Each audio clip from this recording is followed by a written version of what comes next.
ఉన్నారు? అందరూ బాగున్నారా? ఈరోజు నేను మీకు ఆంధ్ర స్టైల్ పలావ్ అన్నం అండి.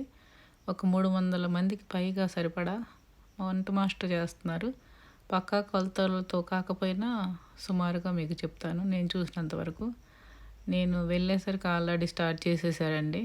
ఇందులో నూనె వేశారు. నూనెలో పచ్చిమిరపకాయలు, పుదీనా, కొత్తిమీర, ఇంకా ఉల్లిపాయలు ఇవి వేశారు. వాటితో పాటు హోల్ గరం మసాలా అండి.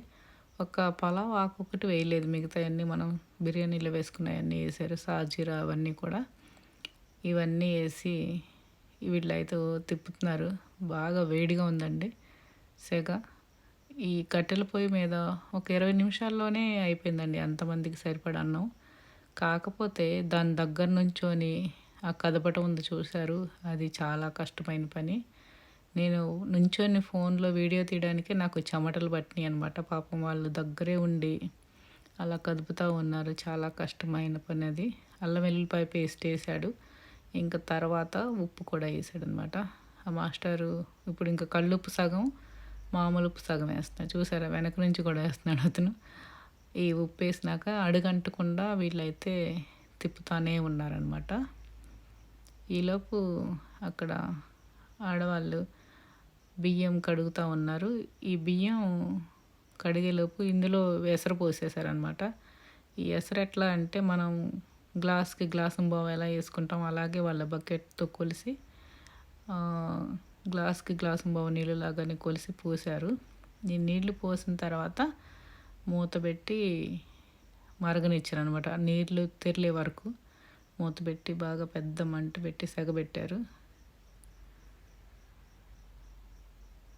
తర్వాత ఇంకా కడిగి పక్కన పెట్టుకున్న బియ్యాన్ని రెడీ చేసుకున్నారనమాట. ఈ పక్కన ఈ 2 గుండిగల్లోనేమో కూర చేస్తున్నారు. ఒక 60 కిలోలు అనమాట. ఒక్కొక్క దాంట్లో 30 వేసి చేస్తున్నారు. చూసారా, పెద్ద మంట పెట్టారు. ఇంకా ఈ అమ్మ వాళ్ళేమో ఈ బియ్యాన్ని కడిగి ఈ తట్టలో వేసి వడగట్టారు. వడగట్టిన తర్వాత కూడా మళ్ళీ పైనుంచి ఈ అమ్మ అయితే నీళ్లు పోస్తూ ఉంది. నీళ్లు పోసి ఇంకా శుభ్రంగా కడుగుతూ ఉంది.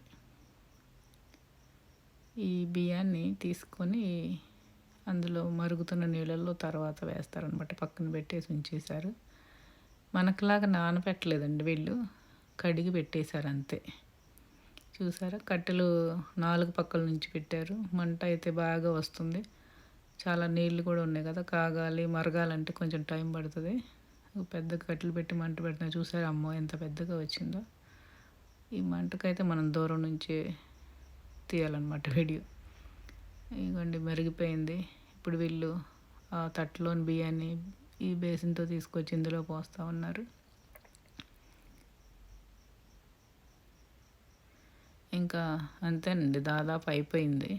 ఇది ఇంకా కదిపేసేసి బియ్యం అన్నీ వేశాక వాళ్ళు మూత పెట్టి ఉడికిచ్చారు.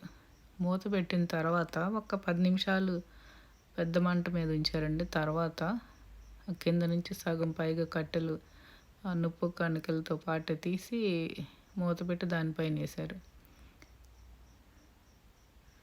ఈ అమ్మాయి కూడా తిప్పుతుంది బియ్యం వేసాక.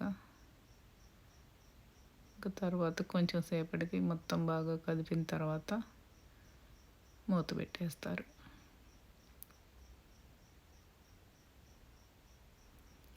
ఈ వంట మాస్టర్ వచ్చి ఒక గంటలో వండేసాడండి. కానీ ఈ రాత్రంతా ఈ ఆడవాళ్ళు అన్నీ కట్ చేసుకొని పెట్టుకొని మసాలాలు మిక్సీ వేసుకొని అన్నీ రెడీగా పెట్టారు. ఇతను వచ్చి పొద్దున్నే టకటక వండేశాడు. ఇంకా మూత పెట్టారు. ఒక 10 నిమిషాల తర్వాత నుంచి కింద నుంచి మండుతున్న కట్టెలన్నీ తీసి దీని మీద పెట్టేశారు అంతే. చాలా త్వరగా అయిపోయింది అనిపించింది నాకైతే. మనం ఒక 2 కిలోలు వండాలంటేనే కింద మీద అవుతూ ఉంటాం, కానీ చాలా ఈజీగా చేసేసాడు. ఎందుకంటే వాళ్ళు రెగ్యులర్గా చేసే పని కదా, ఫుల్ కాన్ఫిడెంట్గా. మూత తీసి మధ్యలో చూడ్డాలు అట్లా ఏమి లేదు. ఇంకా పెట్టేసిన తర్వాత ఒక 10 నిమిషాలు వదిలేశాడు. ఈలోపు పైన వేడికి కింద నుంచి వేడికి అది ఉడికిపోయింది అంతే. ఇంకా ఈ అమ్మాయి కింద కట్లు కూడా ఆపేస్తుంది. 10 నిమిషాల తర్వాత మూత తీసాడండి. నేను మూత తీయంగానైతే ఏంటి బియ్యం లాగే ఉంది అనిపించింది. నేను అదే అడిగాను, అసలు ఉడికిందా ఇది అని అతన్ని. అతను నవ్వాడు.